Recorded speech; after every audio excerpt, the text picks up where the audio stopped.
Let's discuss with the next example. In an accelerating goods train, statement बहुत मस्त दिया है. In an accelerating good train 25 vegan, कितने vegan दिए? 25 wagons of each of equal mass, of which kind of a mass?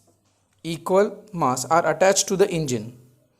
Show by calculation whether the tension in the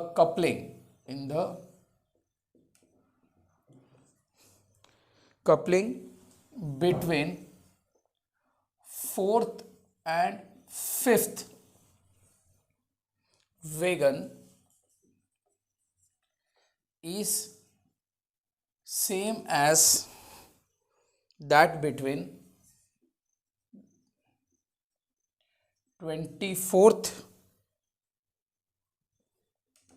21st and 22nd.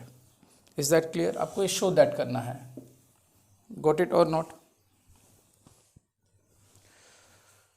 Now चलो कुछ इस तरह का planning करते हैं. पहले कपलिंग टेंशन क्या है वो डिस्कस करेंगे from the diagram between fourth and fifth. Suppose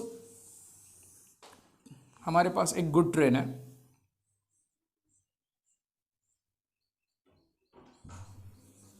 okay, अभी आप एक गुड ट्रेन पे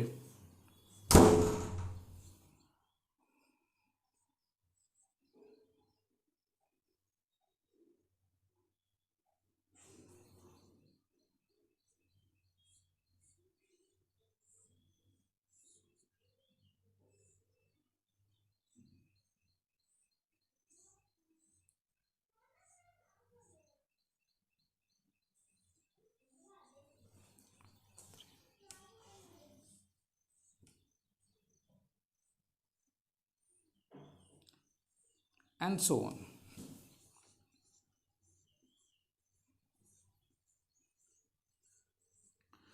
ओके, 25 वेगन्स है इसमें. टोटल कितने वेगन्स है? तो यहाँ पे 1 2 3 4 5 6 7 8 9 10 so on. Is that clear? तो ये आपका गुड ट्रेन है. 25 wagons each of equal mass. Sir हर एक का मास क्या है? सेम है. Tension in the coupling between 4 and 5. Between 4 and 5 इसका मतलब ये हुआ कि whether I can call this to be point or not. Answer is yes. Is that clear? तो ये दोनों के बीच का आपको coupling that is tension find out करके देना है. Is that clear? और उसका कंपैरिजन किसके साथ में करना है? With the 21st and 22nd. तो सबसे पहले मैं ये कंडीशन सेटिस्फाइड करूंगा. अभी जब ये कंडीशन सेटिस्फाइड करूंगा तो सबसे पहले मेरे दिमाग में क्या आता है? Whether this engine is going to pull this all the wagon with certain force or not. Answer is yes. तो let that force be which one? Suppose F से उसने क्या किया? पुल किया. सिंस ये मूव कर रहा है तो इसके सरफेस पे फ्रिक्शन फोर्स डेवलप होगा. फ्रिक्शन फोर्स किस डायरेक्शन में होगा? Whether it will be in backward direction और not. Answer is yes. Got it और नॉट? दूसरा, टेंशन कहाँ पे प्रोड्यूस होगा? तो मैं ये बोल सकता हूँ ये दो जो डब्बे है between every two, is that clear, bogies, that is wagon, whether the tension will be created or not. Tension किस डायरेक्शन में होगा? इसका इस डायरेक्शन में, इसका इस डायरेक्शन में, ये इसके अपोजिट होगा. तो यहाँ पे टेंशन T1, यहाँ पे सिंस सेम स्ट्रिंग होता है तो टेंशन क्या होता है? सेम होता है. यहाँ पे टेंशन, यहाँ पे टेंशन, तो यहाँ पे टेंशन T2, यहाँ पे भी T2, यहाँ पे टेंशन और यहाँ पे tension, that will be T3. यहाँ पे भी कितना होगा? T3. यहाँ पे भी टेंशन होगा इस डायरेक्शन में, यहाँ पे भी टेंशन होगा, दैट विल बी T4. और यहाँ पे भी कितना होगा? T4. यहाँ पे इसके बीच में कौन सा होगा? T5. तो यहाँ पे भी कितना होगा? T5. गॉट इट और नॉट? कोई डाउट, कोई क्वेरी किसी को? नाउ क्वेश्चन अराइजेज हियर कि since it is an accelerating, it is an which kind of a value? Accelerating मतलब एक्सेलरेशन इस डायरेक्शन में हो रहा है. तो sum of all the forces acting along x will be equated to the resultant force equal to which value? Resultant force. अभी but obvious है जब ये कंडीशन अप्लाई कर रहा हूँ तो मुझे एफबीडी बनाना पड़ेगा. एफबीडी कहाँ पे बनाऊंगा? सपोज ये पॉइंट पे बना रहा हूँ बिकॉज वो दोनों के बीच में मुझे फाइंड आउट करना है. यस और नो? और मुझे सिर्फ ये बताना है कि कपलिंग मतलब टेंशन के बारे में ही लेना है मुझे। तो बट ऑब्वियस ये पॉइंट पे टेंशन अगर आप कंसिडर करते हो तो ये टेंशन ये पॉइंट पे किस डायरेक्शन में जाएगा, बैकवर्ड डायरेक्शन में T4। इस डायरेक्शन में अगर आप देखोगे तो whether there is a force और नॉट, आंसर इज यस। इस डायरेक्शन में आपका और दूसरा कोई फोर्स अप्लाई होता है तो once again answer is yes. 1 2 3 4 मतलब टोटल 4 बुगीज इस डायरेक्शन में फ्रिक्शनल फोर्स प्रोवाइड करेगा, मतलब 4 टाइम्स ऑफ F हुआ। समझ में आया कि बाउंस गया? ओके, सो अल्टीमेटली अभी ये जो भी फोर्सेस के बारे में एट दिस पॉइंट में कंसिडर करूंगा तो ऑब्जेक्ट इस डायरेक्शन में प्रोपोगेट हो रहा है, मतलब ये डायरेक्शन पॉजिटिव हुआ, ये डायरेक्शन क्या हुआ इसका, नेगेटिव हुआ, यस और नो। तो ultimately from that point of view मैं ऐसे लिख सकता हूँ F, इज दैट क्लियर? इसके बाद में क्या आएगा, इस डायरेक्शन में minus in bracket T4 plus 4 times of F bracket close is equal to the resultant force, equal to the which value, resultant force. जो बोला वो समझ में आया, यस और नो? अभी सिंपल सा रूल, फोर्स तो ये व्हीकल इसको खींच रहा है, इज दैट क्लियर? तो कितने बुगीज को खींच रहा है, 1 2 3 4, मतलब टोटल मासेस कितने हुए, 4 मासेस हुए। तो यहाँ पे जो भी फोर्स एक्ट हो रहा है by the train on how much masses, 4 masses which is accelerating with an acceleration of how much, suppose A minus T4 plus 4 times of which value F is equal to once again resultant force minus into plus bracket of किया तो but obviously यहाँ पे sign क्या आएगा, minus आएगा। Okay, अब यहाँ पे रिजल्टेंट फोर्स, तो रिजल्टेंट फोर्स किस पे फाइंड आउट होना है, 4 मासेस पे, यस और नो? समझ में आ रहा है मैं जो बोल रहा हूँ? रिजल्टेंट फोर्स किस पे एक्ट होगा, सिर्फ एक मास पे एक्ट होगा कि पूरे पे एक्ट होगा, सोच के बताओ, चलो जल्दी। जैसे यहाँ पे 4 मास लिया तो यहाँ पे कितना मास होगा, whether the resultant will be dash, whether the resultant will be what. अभी आप लोग ने डायग्राम देखो, सब समझ में आया? तो यहाँ पे अभी मुझे इसका FBD बनाना है, तो बट ऑब्वियसली ऑब्जेक्ट एक्सेलरेट किस डायरेक्शन में हो रहा है, इस डायरेक्शन में हो रहा है, यस और नो? Answer is yes. अभी यहाँ पे ये फोर्स एग्जर्ट कर रहा है तो इसका FBD मुझे ये पॉइंट पे अगर बनाना है तो मैं किस तरह बनाऊंगा वो देखो। इस डायरेक्शन में फोर्स कितना आया, F आया।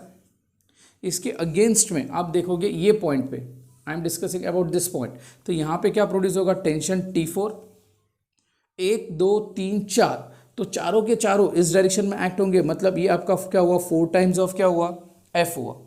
अभी but obviously vehicle accelerate, that is train accelerate इस डायरेक्शन में हो रहा है, तो इस पे रिजल्टेंट फोर्स किस डायरेक्शन में होगा, इसी डायरेक्शन में होगा, यस और नो? तो मैं ऐसे लिख सकता हूँ sum of all the forces acting along x will be equated to which value, resultant force. तो अल्टीमेटली यहाँ पे resultant force is equal to, मुझे क्या मिलेगा, whether I can write this value, this is in positive direction, this will be in negative direction. तो ultimately outcome of the result क्या मिलेगा मुझे, F minus in bracket T4 plus 4 times of F because both are in same direction, मतलब ये resultant इसका क्या होता है, एड अप होता है। अभी ये जो भी रिजल्टेंट फोर्स लिखा है, ओके, अब ये कितने बुगी को खींच रहा है, 1 2, श्योर? सोच लो, सोच के बताओ। यहाँ पे अगर मैं F के बदले P लिख दूँ, अगर आप ये दो F की वैल्यू में कैंसल कंफ्यूज हो रहे हो तो मैं चलो एक काम करता हूँ, ये फोर्स जो है ना उसके बदले मैं P लिख देता हूँ, जनरल केस। तो यहाँ पे P लिखूंगा। अभी मेरे को बताओ एक्चुअल में रिजल्टेंट फोर्स किस पे एक्ट हो रहा है, एक्चुअल में रिजल्टेंट फोर्स किस पे एक्ट हो रहा है वो सोच के बताओ। तो इस पे ही एक्ट हो रहा है, यही एक्ट कर रहा है, यस और नो? तो आंसर इज यस। तो आप ये F और ये F दोनों भी डिफरेंट है, इज दैट क्लियर और नॉट? तो इन शॉर्ट आप इसको लेके कंफ्यूज न रहो, सिर्फ स्ट्रेट अवे आपको इतना ही करना है, इसको ब्रैकेट ऑफ करो, FR is equal to F minus T4 plus 4 times of F लिख सकता हूँ, 4 टाइम्स ऑफ F लिख सकता हूँ, minus into plus it will be nothing other than which value, minus. Got it? अभी ये जो रिजल्टेंट फोर्स है उसके बदले मुझे क्या लिखना है, एक मास, दूसरा मास, तीसरा और ये चौथा, मतलब टोटल कितने मासेस एक्ट हो रहे हैं, 4। तो मैं यहाँ पे रिजल्टेंट में क्या लिख सकता हूँ, 4 times of M into A which is equal to F minus T4 minus 4 times of F. Got it or not? Now अभी सिंपल सा रूल बता रहा हूँ, मुझे टेंशन फाइंड आउट करना है. टेंशन मतलब बिटवीन विच टू पॉइंट, उसको हम कपलिंग बोलते हैं. मतलब इन शॉर्ट मेरे को यहाँ पे T4 that is acting between which bogie, fourth and fifth, और वो टेंशन कौन बताता है? T4 बताता है. मतलब मुझे कपलिंग, उसको हम कपलिंग बोल सकते हैं. तो ये वैल्यू इस साइड आएगी और ये वैल्यू इस साइड जाएगा, तो अपने को क्या मिलेगा? माइनस T4 है, इस साइड जाएगा तो प्लस T4 हुआ. This F will remain as it is, this minus 4 times of F, yes और नो, और ये वैल्यू इस साइड आएगा तो क्या हो जाएगा? Minus 4 times of which value? MA. Got it और नॉट? कोई डाउट? अभी मुझे मिला tension acting between 4 and 5 that is coupling is equal to F minus 4 into F plus MA लिख सकता हूं. तो इन शॉर्ट मुझे ये बात बताओ, whether I have find out the coupling, इसको हम लोग बोलते हैं T4 का मतलब ये हुआ that is nothing other than between coupling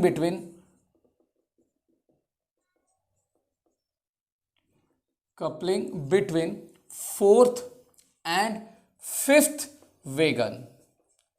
दिमाग में गया कि नहीं गया? Is that clear? तो I have got the answer of coupling, that is a tension provided between which wagon? Between fourth and fifth. तो मैं ऐसे लिख सकता हूँ. सेकेंड केस में सिमिलरली वर्ड क्या यूज कर रहा हूँ? सिमिलरली मुझे 21st और 22nd, मतलब इसको 21st और 22nd समझो, तो आप यहाँ पे क्या लिखोगे? T21 is equal to F minus, अभी 4 के जगह पे अपने फोर्थ पे फाइंड आउट किया था, यहाँ पे आप 21 पे फाइंड आउट कर रहे हो, तो आपका क्या आएगा? 21 in bracket F plus MA लिख सकते हो. Answer is yes. तो ये इक्वेशन नंबर 1 मार्क करो और ये इक्वेशन नंबर आप 2 मार्क करो. तो whether I can call this to be a coupling between 21st and 22nd और नॉट. अभी आपको ये पूछा गया है कि दोनों में से कपलिंग किस में ज़्यादा होगा. तो अगर आपको कैलकुलेटिव नहीं समझ में आता है, अभी आपको ये पता चला कि T21 equal to F minus 21 F plus MA लिखा मैंने. अभी आप ही सोच के बताओ कि यहाँ पे फोर्स और यहाँ पे force is exerted by home? This engine. यहाँ पे 4 टाइम्स ऑफ दिस वैल्यू है और यहाँ पे 20 टाइम्स ऑफ दिस वैल्यू है. अगर सपोज मैंने ये 100 लिया और ये भी 100 लिया, क्योंकि 100 ही होगा, यहाँ पे -4, अब ये सपोज 1 सब ले रहा हूँ, इज दैट क्लियर? तो 4, अगर आप ये पूरी वैल्यू को 1 कंसिडर कर लो तो ये 4 हो गया, तो 100 माइनस 4 कितना होगा? 96. और यहाँ पे 100 माइनस 21 लो तो कितना हुआ? तो whether which value will be greater? तो मैं ये बोल सकता हूँ कि कपलिंग दोनों में से किस में सबसे ज़्यादा होगा? वेदर T4 में ज़्यादा होगा, that is between the fourth and the fifth bogie, as compare to which value? 21. आपने बहुत बार नोटिस किया है आपके लाइफ में, आप अगर ट्रेन में ट्रैवल करते हो, इज दैट क्लियर? ट्रेन के डब्बे बहुत बड़े बहुत लंबे होते हैं. जैसे कि बड़ौदा रेलवे स्टेशन पे चले जाओ, वडोदरा एक्सप्रेस में आप देखो कि इंजन के से लगा हुआ जो डब्बा होता है ना, जब इंजन स्टार्ट होता है ना तो सबसे ज़्यादा झटका किधर लगता है? पहले 2 डब्बे में ज़्यादा लगता है. बाद में धीरे धीरे आप ये देखोगे कि अगर आप लास्ट डब्बे में बैठे हो ना तो आपको ये पता भी नहीं चलेगा कि गाड़ी स्टार्ट हो चुकी है. बट इंस्टेड ऑफ दैट, अगर आप पहले 2 डब्बे में बैठते हो ना तो आपको एक झटका लगता है जब गाड़ी स्टार्ट होती है तब. और एट द सेम टाइम आप ये सोचो कि अगर नेक्स्ट ट्रेन में आप पीछे के डब्बे में बैठो वही दूसरे दिन, तो आपको पता भी नहीं चलेगा कि आपकी ट्रेन स्टार्ट हो गई है. That is this condition. क्योंकि सबसे ज़्यादा कपलिंग कहाँ पे प्रोड्यूस होता है? Closer to the what? Engine. Is that clear और नॉट? कोई डाउट, कोई query? Let deal with next example. It has been given a block A. मेरे पास एक ब्लॉक ए है जिसका मास, ब्लॉक ए का mass has been given as 20 kg, is put on a frictionless surface. इसको कहाँ पे प्लेस किया गया है? फ्रिक्शनलेस सरफेस पे प्लेस किया गया है. And another object that is block B, it is of mass 2 kg is placed over it.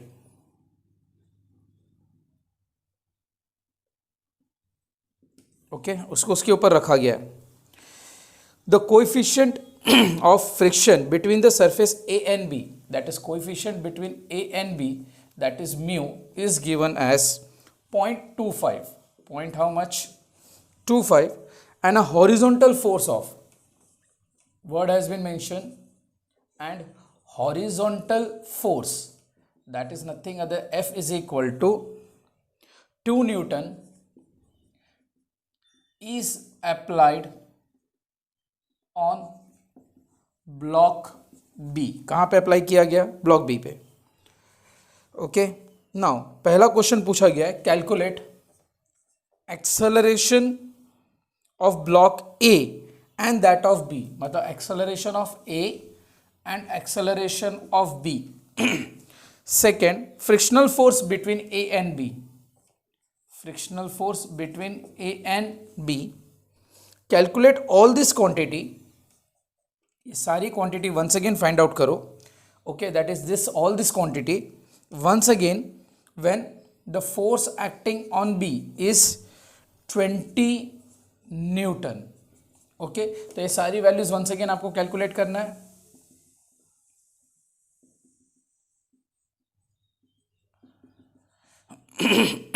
And take G की वैल्यू एज व्हाट? 10 मीटर पर सेकेंड स्क्वायर. ओके, इसको अच्छी तरह से भी समझ लो. सबसे पहले सरफेस ब्लॉक ए.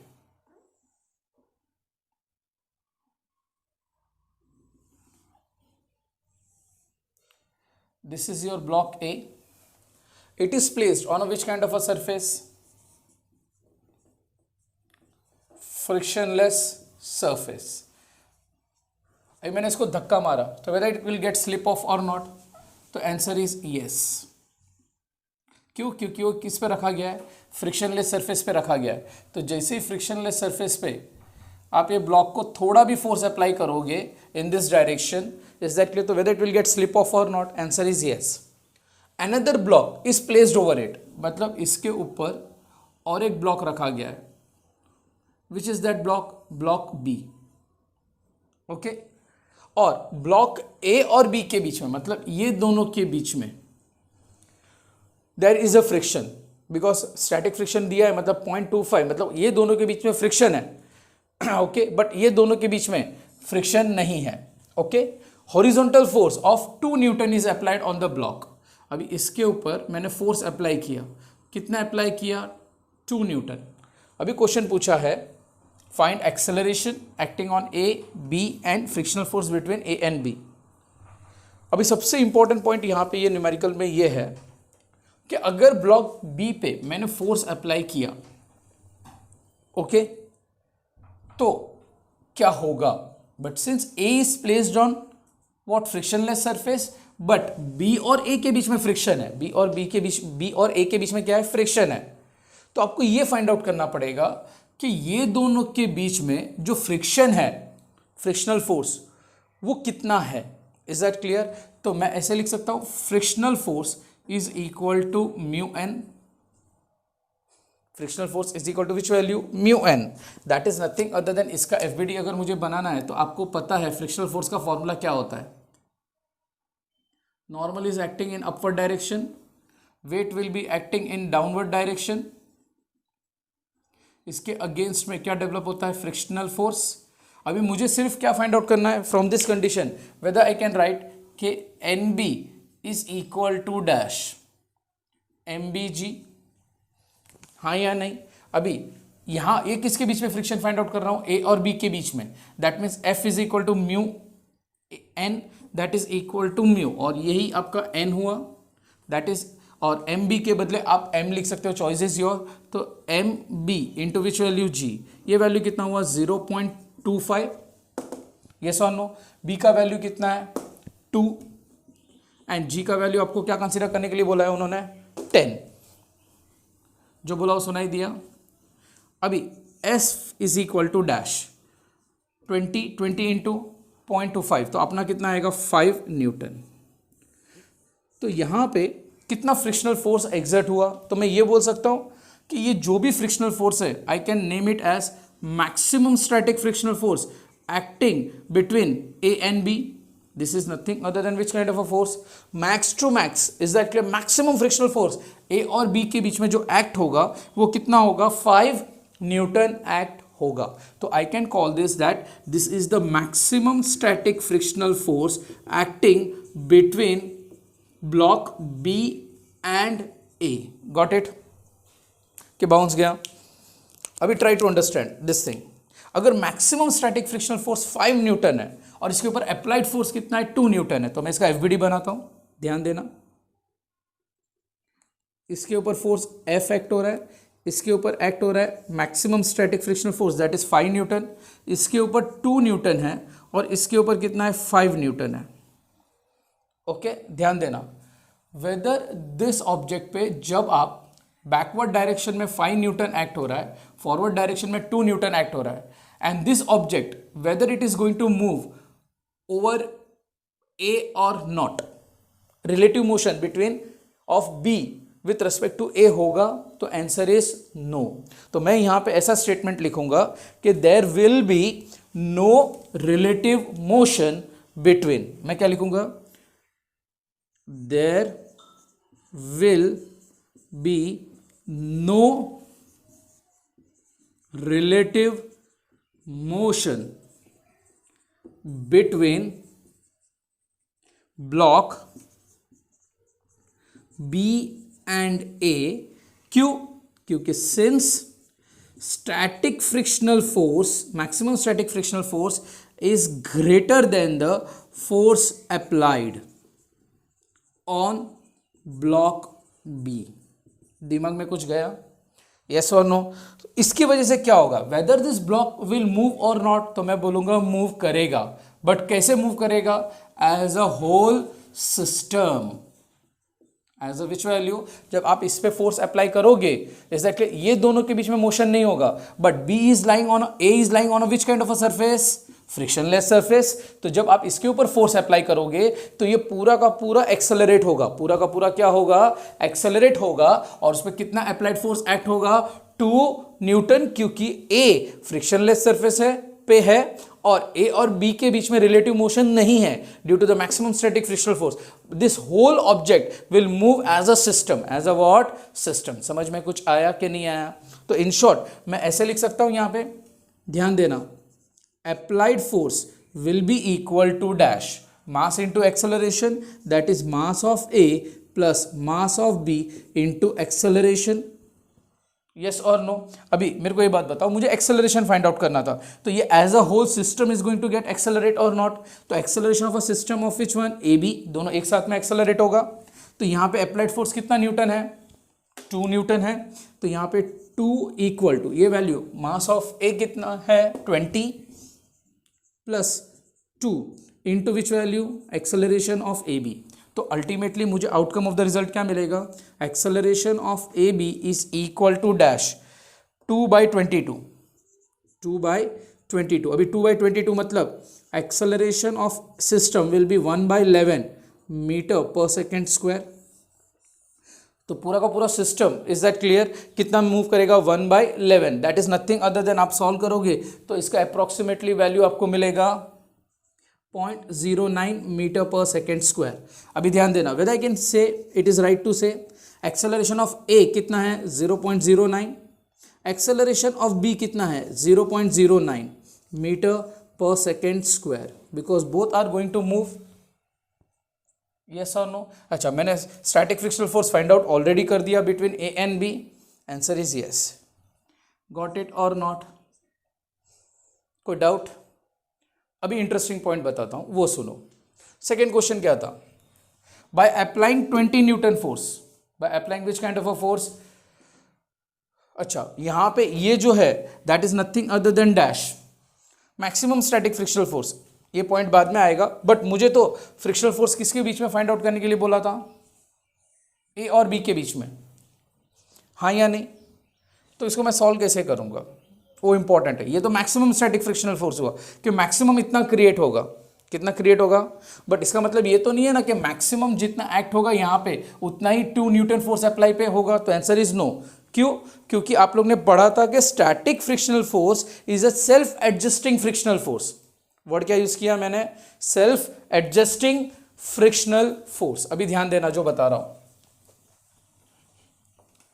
तो अगर मैं यहां पे ये सोचता हूं it is a self adjusting frictional force, तो अगर अप्लाइड फोर्स 2 न्यूटन है, इज दैट क्लियर, तो फ्रिक्शनल फोर्स क्या 5 न्यूटन नहीं होगा, it will be nearer to 2 newton. Is that clear, क्योंकि हमने पढ़ा था कि 1 न्यूटन एक्ट होगा तो स्टैटिक फ्रिक्शनल फोर्स उसके अगेंस्ट में 1 न्यूटन, 2 न्यूटन तो 2 न्यूटन, यस और no, in an ideal condition. तो यहां पे मैं ऐसे नहीं लिख सकता हूं कि frictional force acting between A and B will be 5 newton, ये गलत होगा। सबसे इंपॉर्टेंट पॉइंट ये ध्यान रखना, क्योंकि ये तो क्या हुआ, maximum static frictional force acting between A and B, but इसमें अप्लाइड फोर्स 2 न्यूटन है, तब frictional force between A and B कितना होगा ये पूछा गया है। गॉट इट और नॉट? तो देखो एफबीडी बनाओ, इस डायरेक्शन में कितना एक्ट हो रहा है एफ, इसके अपोजिट डायरेक्शन में क्या होगा, static frictional force A and B, towards the centre of the earth weight होगा, इसके अगेंस्ट में क्या होगा, नॉर्मल। ये तो पढ़ा ही है आपने, हाँ या नहीं? अब ये समझो कि ऑब्जेक्ट इस डायरेक्शन में एक्सेलरेट हो रहा है एज अ होल सिस्टम, हाँ या नहीं?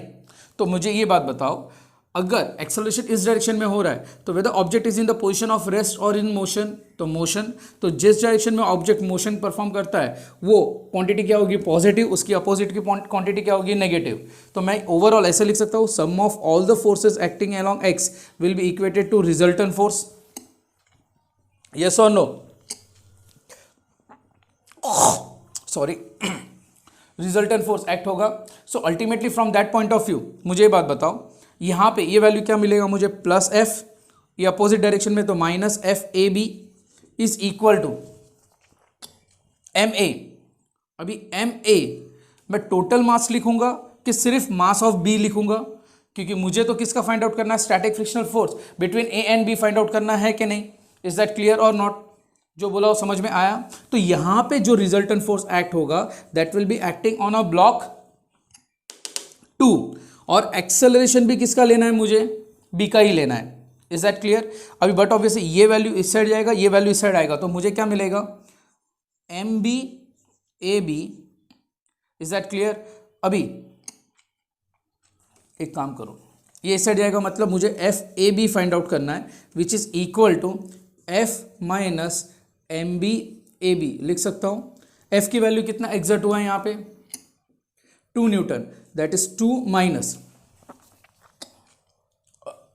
एम बी का वैल्यू कितना है 2, वो वैल्यू ऑलरेडी मैं फाइंड आउट कर चुका हूं, कितना है 0.09, दैट मीन्स ये कितना आएगा 0.09 इंटू 2, यस और नो?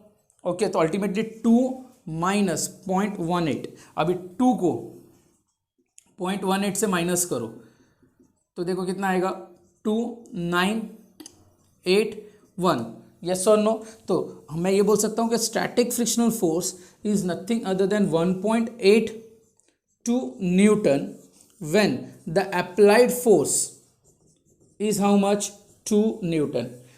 मैंने पहले स्टेटमेंट में ऐसा बोला था आप लोग को कि स्टैटिक फ्रिक्शनल फोर्स कितना होगा, 5 न्यूटन लिख दो, मगर 5 न्यूटन होगा, answer is no. Is that clear? From this conclusion whether I can say that अगर अप्लाइड फोर्स 2 न्यूटन है तो स्टैटिक फ्रिक्शनल फोर्स कितना एक्ट हो रहा है, 1.82 न्यूटन, मतलब it is a self adjusting frictional force. कौन से टाइप का फोर्स है ये, approximately whether I can say this is nothing other than 2 newton force और नॉट? Answer is yes. इसके लिए मैनी अ टाइम एग्जाम्स में क्या होता है कि स्टूडेंट एक मिस्टेक कर देता है, उसको ऐसा लगता है कि जब आप ये friction static friction force find out करते हो ना, वही आपका ए बी है, तो आंसर इज नो।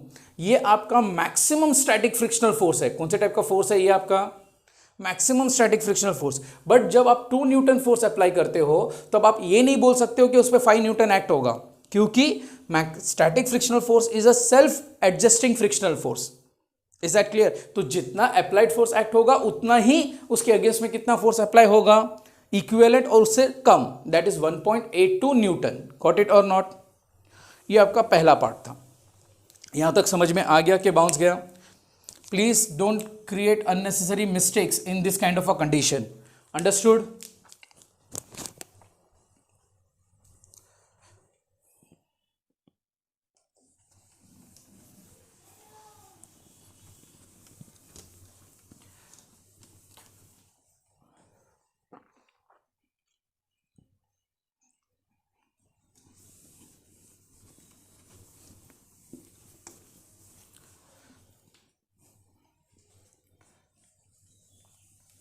अभी सेकेंड क्वेश्चन में जो पूछा गया था वो सुनो। सेकेंड क्वेश्चन में ये पूछा गया था इसमें कि इसके ऊपर अगर 20 न्यूटन फोर्स अप्लाई होता है, ओके, कितना न्यूटन फोर्स अप्लाई होता है? 20 newton force. Then find acceleration of B and acceleration of A.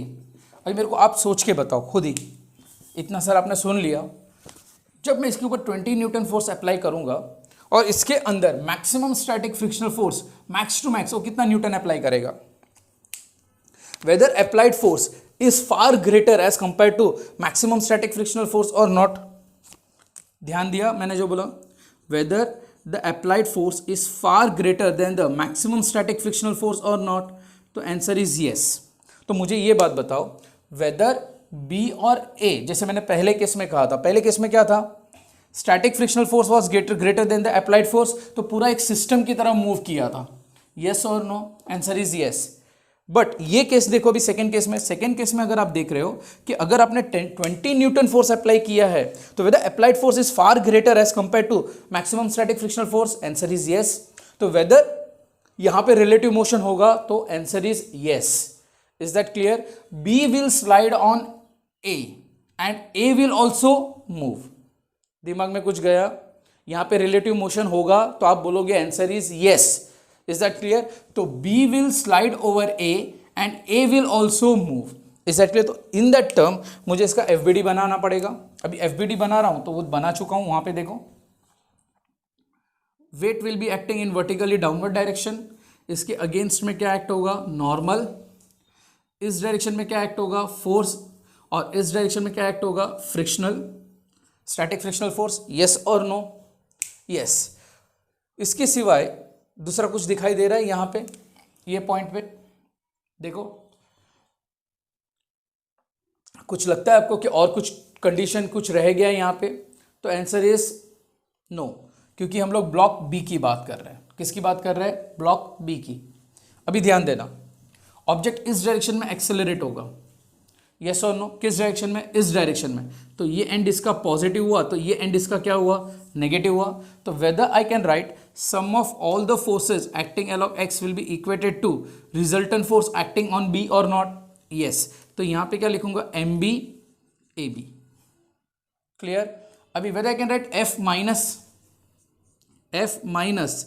F S is equal to M B by A B.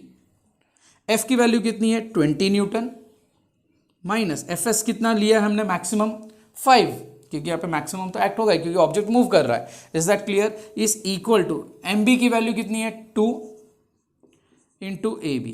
तो therefore whether I can write like this, A B equal to 20 minus 5 मतलब 15 divide by 2।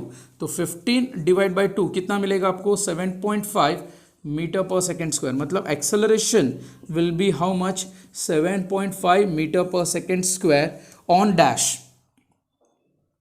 B on A. Is that clear? तो acceleration इसमें कितना provide हुआ? तो it will be nothing other than 7.5 metre पर second square acceleration of B. Whether block A is also going to accelerate with same acceleration? Answer is no. क्यों? क्योंकि जैसे ही इसके ऊपर, is that clear, 2 newton force apply होता है तो ये तो मूव करना स्टार्ट कर ही देगा। कितना न्यूटन? इस पे जैसे ही फोर्स अप्लाई हुआ which is greater than that this value, मतलब 2 न्यूटन फोर्स 5 न्यूटन के ऊपर भी अप्लाई हुआ तो whether it will start motion और नॉट? Answer is yes. तो ultimately from that point of view मेरे को एफबीडी किसका बनाना पड़ेगा? ए का बनाना पड़ेगा। अभी आप एफबीडी ए का किस तरह बनाओगे? तो समझो बात को, अगर आप यहां पे एफबीडी बनाते हो तो मैं कुछ इस तरह लिख सकता हूं कि इसका weight acting in vertically downward direction. Yes और नो? इसके अगेंस्ट में क्या एक्ट होगा? नॉर्मल एक्ट होगा। क्या एक्ट होगा इसके अगेंस्ट में? नॉर्मल। इज दैट क्लियर और नॉट? कोई डाउट, कोई क्वेरी? अभी यहां पे जो फोर्स डेवलप होगा वो कितना होगा? Is that clear? अच्छा, इसके ऊपर मैंने एन डैश लिखा, इसका भी डाउनवर्ड डायरेक्शन में होता है, इसके ऊपर वेट एक्ट होगा, बट हमारा इंटरेस्ट उसमें है नहीं, इसलिए we will not calculate with that value. But whether the object will slide, because यहां पे तो स्टैटिक फ्रिक्शनल फोर्स क्या है? 0। अभी मेरा क्वेश्चन ये है आपको कि ये ऑब्जेक्ट कब मूव करना स्टार्ट करेगा? तो ध्यान देना, अच्छी तरह सुनना। सिंस ब्लॉक, अभी मैं सिर्फ ब्लॉक ए ड्रॉ कर रहा हूं आपकी सिंप्लिसिटी के लिए, ओके। अभी उसके ऊपर एक ब्लॉक बी रखा हुआ है, बी मूव नहीं करेगा। क्यों नहीं करेगा? क्योंकि उस पर maximum static frictional force in backward direction कितना न्यूटन है? 5 न्यूटन है। तो मेरे को ये बात बताओ, 1 न्यूटन अप्लाई किया, 2 न्यूटन अप्लाई किया, 3 न्यूटन अप्लाई किया, तो आपको क्या लगता है जैसे ही 5 न्यूटन आएगा, इज दैट क्लियर, वेदर यहां पे ये ही इसका अप्लाइड फोर्स होगा, यही इसका क्या होगा? Applied force. क्यों? क्योंकि 5 न्यूटन पे तो ये दोनों भी एज अ सिस्टम मूव करेगा। एज अ कैसे मूव करेगा? कैसे मूव करेगा? As a system. But beyond what 6 newton, जहां पे मैक्सिमम स्टैटिक फ्रिक्शनल फोर्स कम हो जाता है बी और ए के बीच में, तब जाके वो अलग अलग मूव करते हैं। बट ए की बात करूं, अभी सिर्फ मैं ए की बात कर रहा हूं। किसकी बात कर रहा हूं मैं? तो ए की बात करूंगा तो इस पे अप्लाइड फोर्स कितना अप्लाई हो जाएगा? तो it will be equivalent to the which value? Maximum static frictional force acting between B and A, because it is lying on a horizontal frictionless surface. Since it is on a frictionless surface, इसके ऊपर maximum applied force कितना होगा? Equal to the maximum static frictional force between B and A. Is that clear और not? तो applied force इस direction में है, तो आप यहां पे ब्लॉक ए के बारे में क्या लिखोगे? Sum of all the forces acting along will be equated to resultant force, that is applied force, that is equal to mass of A into A of acceleration of A equal to 5 Newton, equal to which value?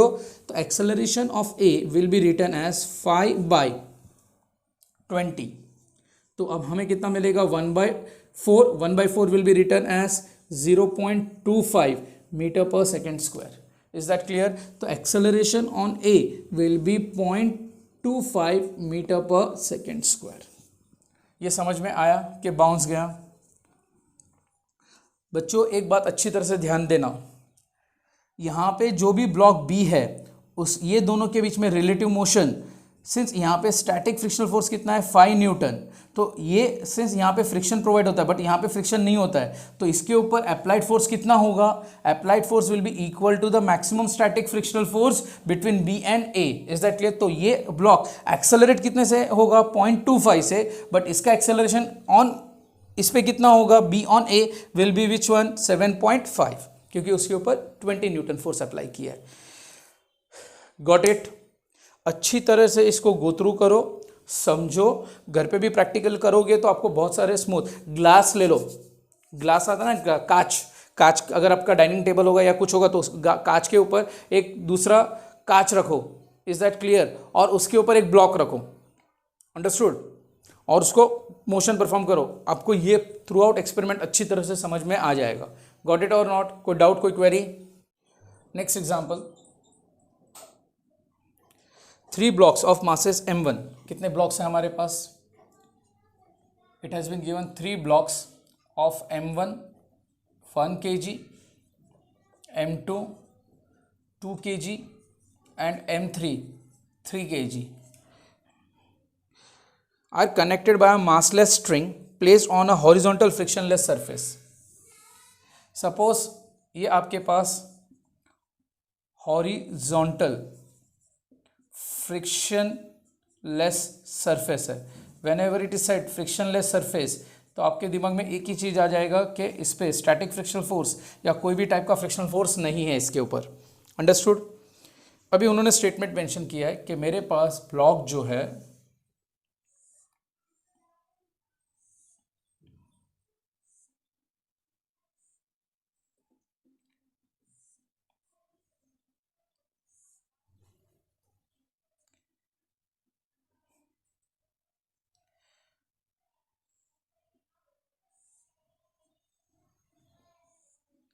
first block, second block and third block all are interconnected with the massless string।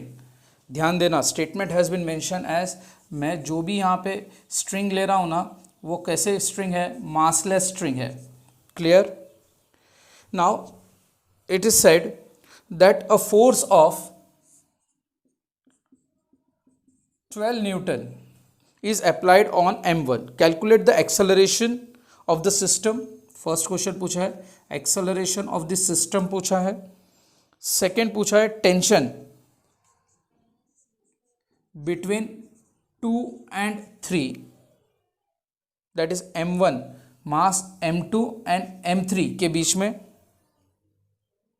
Sorry, पहला question पूछा है मास M1 and M2 के बीच में। उसके बाद में पूछा है third question tension acting between 2 and 3, किसके बीच में पूछा है? मास 2 एंड मास 3। ओके, बहुत सिंपल एग्जांपल है। Since it is a frictionless surface तो फ्रिक्शन तो होगा ही नहीं इसके ऊपर। अभी एक्सेलरेशन ऑफ अ सिस्टम पूछा है, मतलब ये सारा का सारा ऑब्जेक्ट एक्सेलरेट इस डायरेक्शन में होगा, तो इस पे resultant force according to Newton second law of motion ऐसे लिख सकता हूँ, sum of all the masses are going to accelerate with an acceleration of a whole system, तो that is nothing other than 12 equal to, यहाँ पे क्या आएगा 1 + 2 + 3, और ये पूरा एक्सेलरेशन ऑफ अ क्या लिख सकता हूँ सिस्टम। तो कितना हुआ ये 6/12, तो 6/12 गिव्स यू डैश 2 m/s²। तो acceleration of a whole system will be nothing other than dash 2 m/s²। Got it और नॉट? अभी क्वेश्चन पूछा है कि tension between M1 and M2, तो ये आपका M1 है, ये आपका M2 है और ये M3 है। तो जब ये पुल करेगा तो इसके अगेंस्ट में ये टेंशन यहाँ पे प्रोड्यूस होगा, ये सेम स्ट्रिंग है तो टेंशन यहाँ पे प्रोड्यूस होगा। तो let it be this value B suppose 2 अभी जब ये इसको इस डायरेक्शन में खींचेगा ये, तो इसमें अपोजिट डायरेक्शन में टेंशन प्रोड्यूस होगा।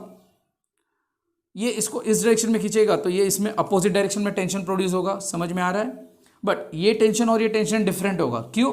क्योंकि ये दोनों भी सिंगल सेम वायर नहीं है। तो let it B which value T3, और यहाँ पे भी लेट इट बी T3। आपको T1 लिखना है, T2 लिखना है, choice is completely yours. Is that clear और नॉट? इससे कोई फर्क पड़ने वाला नहीं है। ओके, तो अल्टीमेटली यहाँ पे मास आपका कितना हुआ? M3, M2 और M1। अभी मुझे ये पॉइंट पे बनाना है, तो जब ये पॉइंट पे बनाना है आपको M1 और M2 के बीच में पूछा है, तो देखो ये पॉइंट O ले रहा हूँ, तो ये पॉइंट अगर O लिया तो आपको क्या कंसीडर करना है? ये M2 को भी खींच रहा है और M3 को भी खींच रहा है। यस और नो? समझ में आ रहा है? तो ये जो भी T2 है, इज दैट क्लियर? वो किसको किसको खींच रहा है? वो किसको खींच रहा है? M2 को भी खींच रहा है और M3 को भी खींच रहा है, मतलब कंबाइंडली वो पूरे के पूरे सिस्टम को खींच रहा है। तो यहाँ पे टेंशन T2 फाइंड आउट करना है, तो व्हाट शुड आई राइट? चलो जल्दी बताओ। इसके अगेंस्ट में तो फ्रिक्शन तो प्रोड्यूस होगा नहीं, तो T2 can be written as dash, whether I can write M2 + M3 into acceleration. Yes और नो? ये पॉइंट पे आपको ये देखना है कि ये इस डायरेक्शन में इसको पुल कर रहा है, तो ये जब T2 इसको पुल कर रहा है तो it is pulling both the masses M2 and M3। अच्छा, acceleration of a, since frictionless surface है तो एक्सेलरेशन ऑफ अ सिस्टम यही होगा। ओके, तो अल्टीमेटली M2 का वैल्यू कितना है इसका? 2 + 3 into acceleration of a system कितना है? 2, तो कितना आएगा? 5 + 2, अरे 5 इंटू 2 10, तो टेंशन कितना प्रोड्यूस हुआ? राइट है कि रॉन्ग है?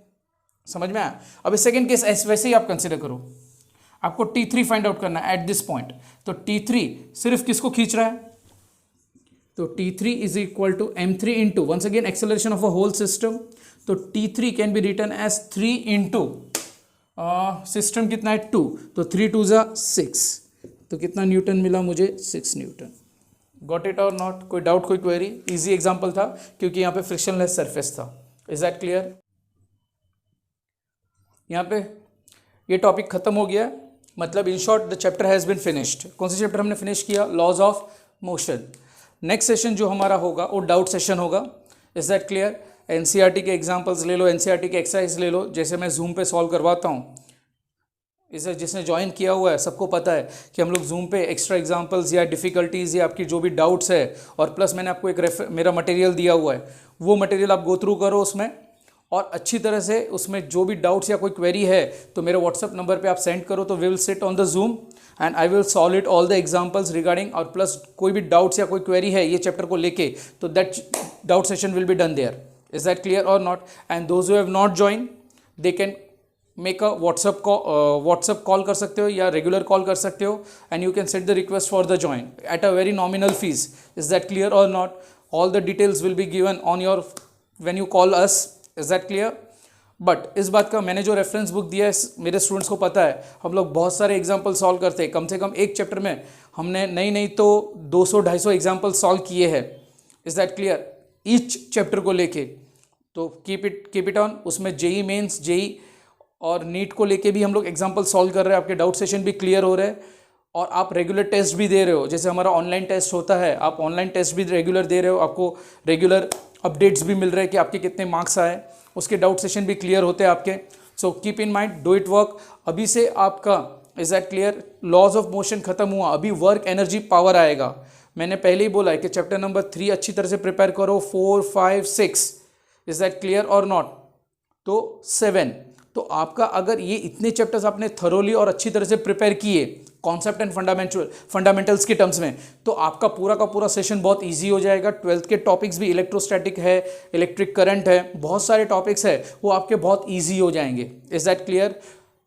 अगर आपको कोई ऐसा है कि कोई टॉपिक में नहीं समझ में आया, कुछ है, तो आप मुझे व्हाट्सएप पे भेजो, तो मैं अपनी लिंक आपको भेज दूंगा. तो वहाँ पे हमने अनसब्सक्राइब करके रखा हुआ है, उसको अनलिस्ट करके रखा हुआ है. Is that clear? तो मैं आपको वो लिंक भेज दूंगा रिगार्डिंग दैट चैप्टर. आप गो थ्रू करना, it will become more simple for you. Is that clear? Hope so everybody might have enjoy and all the best.